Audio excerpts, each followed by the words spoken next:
High everyone, welcome to my channel শিবশক্তির বার্তা নিয়ে। আজকে আমি সুমনা এসে গেছি তোমাদের রিডিং নিয়ে। তবে আজকে ক্যামেরার ওপারে আমি আজকে কার্ডগুলো দেখাবো। বন্ধুরা, প্রথম একটা কথা, যে তুমি যাকে বিশ্বাস করছো, যাকে বারংবার বিশ্বাস করছো, বারংবার সুযোগ দিচ্ছ, সে কি সত্যি আদৌ তোমার বিশ্বাসের বা সেই সুযোগটা পাওয়ার পাত্র? জানি না, এটা আজকে আমার মনে হয়েছে, তাই এটা নিয়ে আজকে ভিডিওটা করব। প্রথম কথা, general reading, general collective reading এবং সব ধরনের মানুষের জন্য রিডিং, টাইমলেস রিডিং।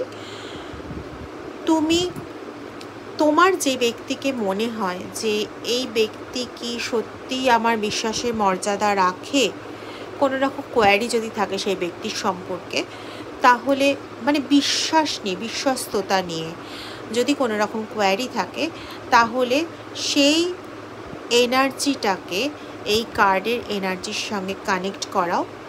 তাহলে তুমি তোমার বেস্ট আনসারটা, যেটা তোমার জানার প্রয়োজন, সেই উত্তরটা তুমি পেয়ে যাবে।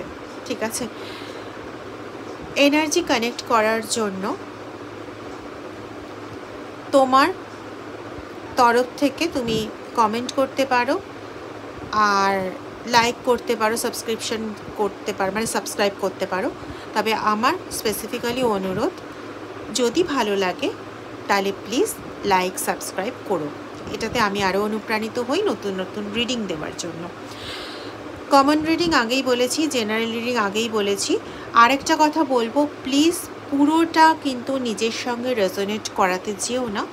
যতটা নিজের সঙ্গে সাবলীলভাবে রেজোনেট করবে ঠিক ততটাই নেবে, বাকিটা অন্যদের জন্য প্লিজ ছেড়ে দিও।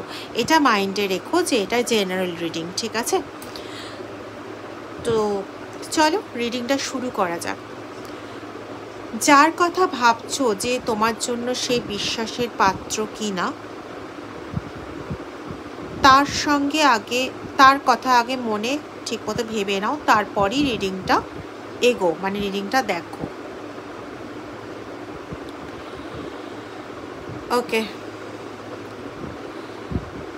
দেখো এই মুহূর্তে যেটুকুনি আমি পাচ্ছি, আমি যেটা তোমাদের বলেছিলাম যে যার কথা ভাবছো সেটার সঙ্গে এনার্জিকে রিলেট করাও, সেটা যে হয়েছে তার প্রমাণ এই কার্ডটা। মানে তোমরা যারা রিডিংটা দেখছো, তোমাদের এনার্জির সঙ্গে কিন্তু কার্ডের এনার্জি যুক্ত হয়েছে, ঠিক আছে? এবং এর থেকে এটাও বলতে পারি যে যে ব্যক্তিটার সম্পর্কে ভাবছো সেই ব্যক্তিটা তোমাকে বেশ ফ্রুটফুল তোমার কাছে লেগেছিল, মানে তুমি তাকে প্রচণ্ড বেশি বিশ্বাস করেছিলে এবং তার কাজের ওপর, তার কথাবার্তার ওপর বেস করেই তুমি তাকে বিশ্বাসটা করেছিলে বা এখনও করে আছো। এবং সেক্ষেত্রে হয়তো তুমি একটা দ্বিধাদ্বন্দ্বতে ভুগছো যে এই লোকটা এরকম ধরনের বা এই মহিলা এরকম ধরনের কথাবার্তা বলে, এত আমাকে অনুপ্রাণিত করে, এত আমাকে ভালোবাসে, এত আমার সম্পর্কে ভাবে, তা সত্ত্বেও কেন এই লোকটা বা এই ব্যক্তিটি আমার সঙ্গে এরকম বারংবার করছে? কেন আমার বিশ্বাসে বারবার আঘাত দিচ্ছে? কেন আমাকে মর্যাদা সেভাবে দিচ্ছে না? কেন বারবার আমার অসম্মান করছে? এরকম ধরনের ভাবনা চিন্তা তোমার মনে উঠে আসছে বা উঠে আসে। ইয়েস, অনেক সময় তুমি যে ব্যক্তিটির কথা ভাবছো সেই ব্যক্তিটি তোমাকে এত পাজল করে দেয় যে তুমি হয়তো কোনো বিষয় নিয়ে ঠিকঠাক ভেবেছিলে যে ব্যক্তিটি সঠিক নয়, এরকম ধরো তুমি ভেবেছিলে, কিন্তু পরক্ষণেই সেই ব্যক্তি, সেই তুমি যাকে বিশ্বাস করতে পারবে কি না ভাবছো, সেই ব্যক্তিটি এমন কিছু কথাবার্তা বা এমন কিছু জিনিস তোমার সামনে শো করিয়ে দেয় যে তুমি মোটামুটি একটু আবার দ্বন্দ্বে পড়ে যাও, আবার দ্বিধাদ্বন্দ্বে পড়ে যাও, এবং তাতে তোমার নিজেরই গিল্ট ফিল হতে শুরু করে যে ইস, এই ব্যক্তির ওপর আমি এরকম ভাবনা ভাবলাম, ওকে আমি এতটা খারাপ ভাবলাম, ও তো কত ভালো মানুষ। ঠিক আছে, এবং এই ভাবনাতেই তুমি মোটামুটি আবারও তার ফাঁদে পড়ে যাও, এবং তার ফাঁদে পড়ে তুমি নিজেকে আবার করে হারিয়ে ফেলো, আবার করে ভাবো যে তুমি তার গাইডেন্স অনুযায়ী চলবে, তুমি তার সে তো তোমার জন্য বেস্টটা ভাবছে, তাই তুমি তার অনুযায়ী চলবে। এই ভাবনা ভেবে তুমি তোমার ম্যাচিউরিটিটাকে মোটামুটি হারিয়ে বসে থাকো, এবং বসে থেকে তুমি তার ফাঁদে পা দাও। ঠিক আছে, এই কাজটা তুমি বারংবার করে করছো। ঠিক আছে, তো আমি ক্ল্যারিফিকেশন নেব এই ডেক থেকে। ওম নমঃ শিবায়, ওম নমঃ শিবায়, ওম নমঃ শিবায়, ওম নমঃ শিবায়, ওম নমঃ শিবায়, ওম নমঃ শিবায়, ওম নমঃ শিবায়। 8 অফ ওয়ান্ডসের কার্ড বেরিয়ে গেছে। না বন্ধু, তুমি যাকে বিশ্বাস করেছো সে আদৌ বিশ্বাসের পাত্রই নয়। সে তোমার সামনে ভালো দেখায়, তোমাকে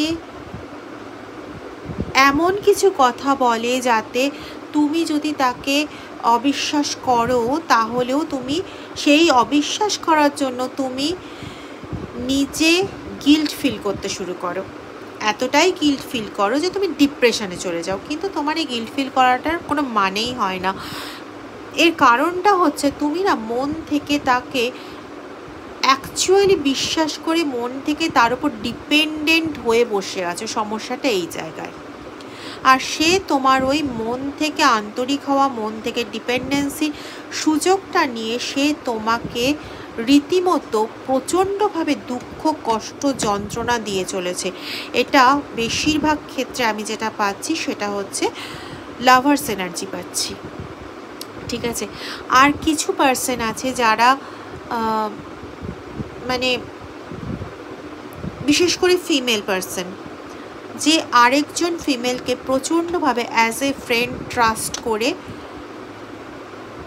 খুব বাজে লাগবে শুনতে, পুরোপুরিভাবে বাস খেয়েছো, এরকমও ফিমেল কিছু আছো। ঠিক আছে, আমি এই ওয়ার্ডটা বলতে চাইছিলাম না, কিন্তু এখন আমি এর বাইরে আর কিছু আমার মাথায় এলো না। তো যাই হোক, তোমাকে পেছন থেকে ছুরি মারছে। ঠিক আছে, তোমার সামনে বিশ্বস্ততার নাটক করে, ইয়েস, তোমার সামনে বিশ্বস্ততার নাটক করে তোমার পেছনে ছুরি মারছে, বাঁশের পর বাঁশ গাছের ঝাড় দিয়ে যাচ্ছে তোমাকে। ঠিক আছে, যেখানে তোমাকে দেখাচ্ছে খুব, ঠিক আছে, ওখানে পাতা রয়েছে, তো তোমাকে দেখানো হচ্ছে যে সে তোমার প্রতি খুব সহৃদয়, সে তোমার প্রতি ভীষণ পজিটিভ, সে তোমাকে নিয়ে প্রচণ্ড ভাবনা চিন্তা করে, সে তোমাকে ছাড়া কিছু ভাবতেই পারে না, শয়নে স্বপনে মানে যেখানে বলো না কেন সেখানে সেই শুধু তোমার মানে তুমি তার অধীশ্বর হয়ে বসে আছো। এইটা দেখিয়ে, তোমাকে এটা দেখিয়ে তোমার পেছনে এতই ষড়যন্ত্র করছে যে তোমাকে বারবার করে না স্ট্যাপ করছে, বারবার করে তোমাকে এতটাই কষ্ট দিচ্ছে যে তুমি প্রচণ্ডভাবে আহত হচ্ছ, তুমি ডিপ্রেসড হয়ে যাচ্ছ, তোমার অনেক সময় নিজের মানে সুইসাইডাল টেন্ডেন্সিও আসছে। ঠিক আছে, কিন্তু তুমি যদি এই ব্যক্তিটির সঙ্গ ছাড়তে পারতে, তাহলে কিন্তু তুমি একটা ভীষণ ভালো লাইফ পেতে পারতে। ইনফ্যাক্ট তোমার ভীষণ ভালো একটা লাইফ ছিল, যেখানে তোমার নিজস্ব গ্রোথ ছিল, যেখানে তোমার ফেম ছিল, যেখানে তোমার সামাজিক, অর্থনৈতিক সমস্ত দিক থেকে তুমি একটা ভালো জায়গায় ছিলে। কিন্তু তুমি সব ছেড়ে তোমার সেই পার্টনারের পেছনে তুমি পড়ে গেছিলে, সে ফ্রেন্ড হোক, সে লাভার হোক, যাই হোক না কেন, তুমি তার পেছনে সমস্ত কিছু, তোমার সমস্ত কিছু, তোমার মানে সম্মান, তোমার প্রতিপত্তি, সব কিছুকে ছেড়ে দিয়ে তুমি নিজেকে উজাড় করে তার জন্য ঢেলে দিয়েছো। কিন্তু সে তোমার বিশ্বাসের মর্যাদা কিন্তু রাখতে পারেনি। সে তোমার বিশ্বাসের মর্যাদা রাখতে পারেনি। রিভার্স কার্ড এসেছিল। যাই হোক, সে তুমি তাকে আনকন্ডিশনালি লাভ করে গেছো। তুমি তাকে অ্যাঞ্জেলিক একটা কিছু পাওয়ার ভেবে, ঈশ্বরের পাঠানো দূত ভেবে তুমি তার সঙ্গে ব্যবহার করে গেছো। হতে পারে সে তোমাকে এরকমও দেখিয়ে থাকতে পারে যে সে স্পিরিচুয়ালি ভীষণ ডেভেলপড একজন পার্সন, মেন্টালি ভীষণ ডেভেলপড একজন পার্সন। সে ভীষণভাবে প্রোটেকশানে রাখতে পারে, এই রকম তোমাকে কিছু দেখিয়েছে, যার জন্য তুমি তাকে বিশ্বাস করেছো। কিন্তু বিশ্বাস করে তুমি খুব ভুল কাজ করেছো। ঠিক আছে, তুমি বিশ্বাস করে সত্যি খুব ভুল কাজ করেছো। Tick tick tick, yes yes yes, this true. এবং এই যে ভুল কাজ করার জন্য তুমি এখন নিজেই প্রচণ্ড, তোমারই এখন না ট্রিটমেন্টের প্রয়োজন হয়ে পড়েছে। তুমি মেন্টালি ফিজিক্যালি দুদিক থেকে তুমি প্রচণ্ডভাবে ক্লান্ত হয়ে পড়েছো। তুমি ফিজিক্যালিও উইক হয়ে পড়েছো। তুমি ফিজিক্যালি কিছু অসুস্থতার মধ্যে দিয়ে চলেছো। You need some treatment. ঠিক আছে, আর দ্বিতীয় কথা হচ্ছে জাজমেন্ট তো তুমি অবশ্যই পাবে, সে বিষয়ে কোনো সন্দেহ নেই। তুমি ঈশ্বরের দিক থেকেই জাজমেন্ট পাবে। আর দ্বিতীয় কথা হচ্ছে তুমি না মনের রেমিডি করো, কারণ তোমার মন শান্ত হওয়া, ডিপ্রেশন থেকে বেরিয়ে আসা তোমার অত্যন্ত প্রয়োজন। ঠিক আছে, তুমি মনের রেমিডি করো, মনের রেমিডি করো। দেখবে আমার আগে ভিডিওতেও বলা আছে মনের রেমিডির জন্য। ঠিক আছে, তোমার মুড ঠিক করতে হবে। ঠিক আছে, তোমাকে মুড ঠিক করতে হবে। এই যে তুমি ডিসঅ্যাপয়েন্টমেন্টে রয়েছো, দেখেছো কার্ড কথা বলছে, আমি কথা বলছি না, কার্ড কথা বলছে। তুমি এই যে ডিসঅ্যাপয়েন্টমেন্টে রয়েছো, তুমি যে এই যে অনেক সময় ওভার অ্যাক্টিভ হয়ে যাচ্ছ। ঠিক আছে, একটা কল্পনা করছো যে সে হয়তো তোমাকে আবার ভালোভাবে করবে, ভালোভাবে মেনে নেবে, ভালোভাবে তোমার সঙ্গে আবার ব্যবহার করবে। না, তুমি আবার ওর কাছ থেকে আরেকটা সুযোগ পাওয়ার আশা করছো, মানে তুমি কিন্তু নিজেকে আরেকবার সমস্যার মধ্যে ফেলার কথা ভাবছো, এটা ফর শিওর। ঠিক আছে, যার যার সঙ্গে আমার কথাগুলোর জায়গাগুলো মিলছে, প্লিজ তোমরা আর এই বোকামিটা করো না। কোনো সুযোগ দিতে গিয়ে কিন্তু বোকামিটা করো না। এতগুলো কার্ড উঠে এলো, এতগুলো কার্ড নিয়ে তো আমি রিডিং করি না জেনারেলি। আচ্ছা, উঠে যখন এসছে 4খানা কার্ড উঠে এসছে, সে আদৌ তোমার কথা ভাবছেই না। তুমি আবার দেখেছো আবার 2 এসছে। তুমি ডেফিনেটলি মনের রেমেডি করো।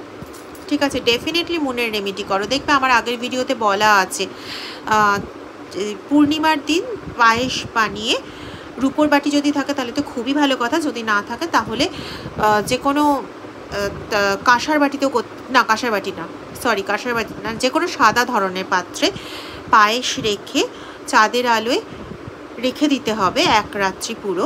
পরের দিন ওই পায়েসটা সাদা কোনো চামচ দিয়ে, যদি রূপোর চামচ থাকে খুব ভালো কথা, রূপোর জিনিসে না খুব ভালো কাজ হয়। ঠিক আছে, পরের দিন ওই পায়েসটা তুমি খাবে। তো এটা হচ্ছে মনের রেমেডি। আর মনের রেমেডি তোমাকে অবশ্যই করতে হবে, কারণ 2 নাম্বার অনেকবার রিপিট হচ্ছে। আর সে ফর শিওর, 100% শিওর যে সে তোমার ভালোবাসার প্রতীক্ষায় নেই, সে তোমাকে জাস্ট ইউটিলাইজ করছে, সে জাস্ট তোমাকে ইউটিলাইজ করছে। তার ইউটিলাইজেশন শেষ হয়ে যাবে বন্ধু, সে কিন্তু বেরিয়ে যাবে। ঠিক আছে, তোমাকে এইভাবেই সে আঘাত দিতে থাকবে। সে শুধু তার নিজেরটা আখেরটা গোছানোর জন্য বসে আছে, আর কিছুই না। তার ধ্যান, জ্ঞান, মন্ত্র, মেডিটেশন যাই বলো না কেন, সেটা একমাত্র তার আখের গোছানো। ঠিক আছে, তার জন্য সে কাকে ছুরি মারলো, কাকে কি করলো, তার কিচ্ছু যায় আসে না, তার সেই মানবিকতা বোধই নেই। ঠিক আছে, তুমি মাঝখান থেকে ডিপ্রেশনে ভুগছো, তুমি মাঝখান থেকে অ্যাংজাইটিতে ভুগছো, তুমি মাঝখান থেকে এতগুলো ওই খাড়ার মাঝে নিজেকে ঝুলিয়ে রেখেছো। তো সবচেয়ে বড় কথা হচ্ছে তুমি বাপু এই সঙ্গ ত্যাগ করো। ঠিক আছে, অনেক হার্ড, অনেক কঠিন হলেও তোমাকে এই কাজটা করতেই হবে। ঠিক আছে, কারণ বারংবার তুমি নিজেকে ক্ষতিগ্রস্ত করছো, মানে তোমার আত্মাকেও কিন্তু ক্ষতিগ্রস্ত করছো, আর ক্ষতিগ্রস্ত করতে করতে একটা সময় গিয়ে নিজে শেষ হয়ে যাবে, তার বেশি কিছু হবে না। তাহলে নিজেকে এইভাবে ক্ষতিগ্রস্ত করে কিন্তু কোনো লাভ নেই, ঠিক আছে? নিজেকে ক্ষতিগ্রস্ত করা বন্ধ করো, বন্ধ করে নতুনভাবে এগো। তোমার জন্য কিন্তু তুমি যখনই নিজে এই নেগেটিভ ধাত্র থেকে বেরিয়ে আসবে, তোমার জন্য উৎস অপেক্ষা করছে, ঠিক আছে? তুমি সুযোগ পাবে, তুমি তোমার শক্তি পাবে, তুমি তোমার সমস্ত কিছু একজনের মধ্যে অবশ্যই পাবে, কিন্তু তোমাকে আগে এই অ্যাফিনিটিটা ছেড়ে বেরিয়ে আসতে হবে, যে অ্যাফিনিটির মধ্যে তুমি জড়িয়ে আছো। এই অ্যাফিনিটি থেকে বেরিয়ে আসো, বেরিয়ে আসলে পরে তুমি তোমার জীবনে সাকসেস পাবে। দেখো, আমি কিন্তু কথা বলছি না, 6 ইজ ফর রিলেশনশিপ, ডিনোট করে রিলেশনশিপকে, ঠিক আছে? তো তোমার রিলেশনশিপের দিকে সাকসেস আসবেই, কিন্তু তার আগে তোমাকে এই ভুল চক্রটাকে তো ছাড়তে হবে, ঠিক আছে? এই ভুল চক্র থেকে তোমাকে বেরোতে হবে। কারোর হয়তো বিয়েও ঠিক হয়ে গেছে, এটা আমার মনে হলো এই মুহূর্তে। কারোর হয়তো বিয়েও ঠিক হয়ে গেছে, তোমাদের মাইন্ড সেট আপকে চেঞ্জ করতে হবে। মাইন্ড সেট আপ চেঞ্জ করো, চেঞ্জ করে নতুন সোর্সের সামনে আসো, সেখানে তোমরা সাকসেস পাবেই পাবে, 100% শিওর, ঠিক আছে? যার মনে হবে যে আমার পার্সোনাল রিডিং এই সংক্রান্ত বিষয় করানোর প্রয়োজন আছে, সে আমার সঙ্গে যোগাযোগ করতে পারো। টাইম আগে থেকে শিওর করবে অবশ্যই। যদি কেউ যোগাযোগ করো তাহলে তার পার্সোনাল রিডিং আমি করবই। আর যারা করিয়েছো তারা জানো, আমার সময় নিয়ে কিন্তু ওরকম ব্যাপার থাকে না যে আমি 15 মিনিট বা 20 মিনিট বা 25 মিনিট বলেছি মানে আমার 25 মিনিটের মধ্যেই কমপ্লিট হতে হবে, এরকম আমার কিন্তু কোনো ব্যাপার থাকে না, ঠিক আছে? যাই হোক, ভালো থেকো।